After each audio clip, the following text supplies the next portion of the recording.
bir qadın tanıyıram. Öz evində özünə qalmağa ev axtarır.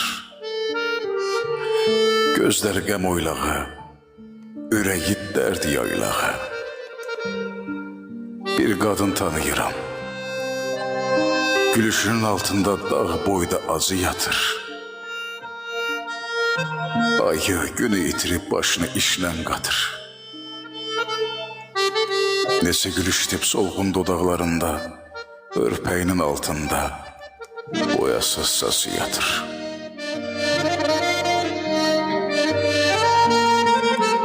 Aynaya da baxmayır, küsüb öz həyatından, öz üçün yaşamaq çoxdan çıxıb yadından.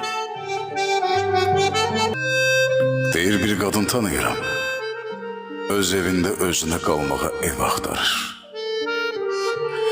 Gözləri qəm oylağı, ürəyi dərd yaylağı. Bir qadın tanıyıram, gülüşünün altında dağ